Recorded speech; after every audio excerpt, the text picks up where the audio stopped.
Welcome to your source for K9 Sporting News, BDRL K9 Sports News. I'm Danielle and this is Eric and Sarge, and they spent the weekend at Florida West Coast Air Dogs dock diving event. Well, we sure did, Danielle. The folks over at Florida West Coast Air Dogs was extremely welcoming. This being my first time experiencing dock diving live, I didn't know what to expect. Turns out it was pretty interesting. I got to tell you, this is my first experience as well with dock diving, and I was incredibly pleased to see Dutch Shepherd Nikki competing at dock diving, because she does compete in the Backyard Dog Racing League as well. So this is not a sport for only professionals or people who are geared to a specific style of competition, and it was just a great day. What kind of event was this? This was a dock diving event. I believe today was only judging for distance as far as I could tell. Would you mind explaining how the actual distance is calculated versus where they get the toy? It's where the dog, the best the tail hits the water is where the official count is. So we're looking at the dog has forward momentum, you see where he hits, and you calculate what the actual distance is. And with UAD, we have multiple divisions, so dogs are competing within divisions. So like little dogs, not competing against big dogs. So if on a little dog, let's just say a little dog, what's considered a far jump? 10, 12 feet. Gotcha. All right, back to it. I was grateful to get that explanation, because the distances weren't adding up to me. I didn't know if they were measuring the head or the tail. So apparently it's to the base of the tail, and there's apparently a strategy that some different competitors were using. So I have to judge about that as well. From a judge's perspective, can you share that advice we just heard you giving Nikki? Okay. We're throwing the toy, throw it slightly early when the dog's coming down the dock, so it comes up and hangs in the air.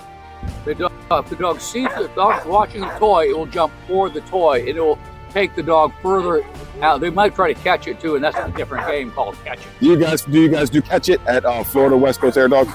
It's where the combined scores, there's a score for the dog catches it in the jump and where the dog lands. So there's a combined score of where the catch takes place where the dog lands. Are we going to see any catches today? No, we're not. All right. We're not trying that. Sorry, so it looks like Finley's on his way back up. We'll get right back to it. Thanks, John. Now, as far as the competition goes, it is serious competition, but it doesn't mean all these dogs are super professional. I saw this dog, Finley, who was titled at a national event, run to the edge of the dock and then stop and jump in. So he would jump maybe, I guess that would be a 6-foot jump or whatever that was, but it wasn't great. But what I came away from that was feeling like anybody could compete in this store. So I caught a couple of the people in the background talking about it. It's like me, you should show up every day and let the dog swim. Yeah, I mean, I could put her in the pool, but she doesn't get the same satisfaction just going in the pool. Yeah. So, I don't know. She's just so amped up to do everything, and all I see is injuries as they get older. My younger one, the other Dutch, she won't jump at all. Yeah. She's a toy dropper kind of dog. Yeah. If I like put her on a slip and just gently put a little pressure, she will jump in on her own. Yeah. I'm like, can you just do that without a slip? But no, she won't. I taught her to swim. When we took Loretta to first training at dog diving, I had noticed she would jump into the bay or into a pool for hours to fetch a ball or a stick. So she took right to it. It's like she immediately understood what she was supposed to do. It was like she had one training session and she was like jumping off the dock. Yeah. We still have the pictures of the very first time when Barb was training her on the ramp. She popped off perfectly. And the second time it was like Barb was surprised and delighted. She said, oh yeah, we got a jumper here. Standard age that you start training for dock diving as soon as you're appropriate.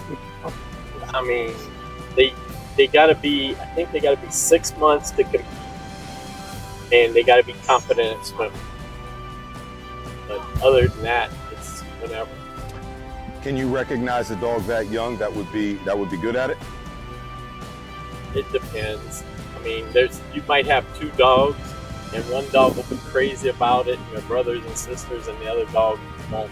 So with this event, it's not is it more, would you say it's a psychological block for the dogs that don't jump, or some kind of physical limitation? More in their head. Yeah. That's her. With other sports, it's sometimes you're looking for a particular physical trait. So you have to look for bravery. What would you say, if you say of all the dogs you've seen jump off that dock and do well, what would you say is that is there a consistent characteristic? Drive. Yeah. Oh, toy drive. Toy drive. Toy drive. If the dog likes to swim, if it doesn't have toy drive, they'll jump off the dog, but they're not like tearing out there to say, you know. Gotcha. But if a dog has toy drive and likes to swim, oh, that's, you got. Is toy drive something you can create? Like, can you build it? Can you? That's a dog spending time with the dog with a toy. Play with their master, mistress. Yeah. Maybe. That's what it's all about. They really, it's about your bond with your dog.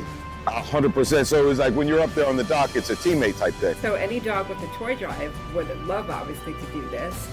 What other incentive is it for the humans to get involved? It's funny that you asked that. I asked that very same question. What is the incentive to compete? Is it for titling? I mean, is it just to spend time with your dog? What is the incentive? So it's a social thing. There's no money in this. This is just bragging. Right. So what are you bragging about? Like, how cool your dog is. Okay. And did they earn something, or that they beat the other dogs and all that? There's a division that they will fall into. So there's like a novice division up to like ultimate elite. You know, the dogs that can sit over 25 feet. You know? Okay. So and the slots are about 2 feet on average. Sometimes they're less, sometimes a little bit more. So there's lots of different divisions, so that your dog is not can win a title in a division, and you can go to an event and there's 50 or 60 dogs there, and half the dogs will come home with some, you know, a ribbon or something. So is that when you say earn the title, is it earn the title versus the other dog, like you win the event, or is it earn the title? Is that something they carry with them? They're now a title dog. You carry a title with you, Okay. by winning the event. So we've got a wall at home that's got her ribbons on it and stuff like that. A big picture of her sailing through the air. So is that more satisfying for you as the team leader to win the event or to win the title? But she just likes to come here and hang out and meet the other dogs, and like, she doesn't really care how far she jumps. She just likes to jump. Yeah. Oh, okay. So for you as the one who gets her here, what's the most satisfying thing for you about it? To see her happy. Real talk. That's hey, no doubt. Give us a quick rundown on taking a dog that is a novice, has never jumped before, into being able to make it into the first competition. What is it? What's the cost to the owner? So is this an expensive thing to do? Not particularly. With us, we have the first time someone comes out here, there's a like $60 charge, basically an evaluation and training. Okay. And after that, it's like $25 for the first dog. If you have multiple dogs, like discounts for multiple dogs. And if you're a non-member, it's $25. And again, discounts for multiple dogs. So members, how can you become a member or something like that? You're a member of the club the first time, but you're like, get the benefits member, it's another $60 and for a year. And then you have a reduced rate for your dock time, and there's some other perks as well. So $60 for the whole year? Yes. That's incredibly reasonable. $60 for the first time you're out, you become a member, you're on our rolls then. If you want the discount, there's like a membership you pay at $60, and that's a year's discounted jumps. Okay, Yeah. Gotcha. So this is going to be a two-part question.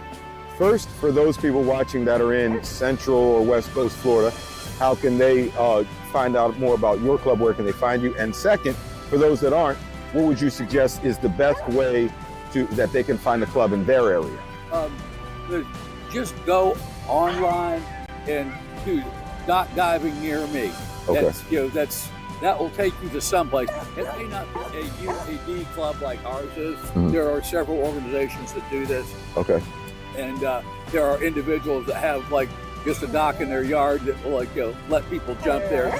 They don't really have a specific club. They're just like, it's something that they do. Gotcha. So you can find people around the state, and we're way out here in the woods. We let anybody come in here. We don't, there are some clubs are kind of snooty, but we're not that way.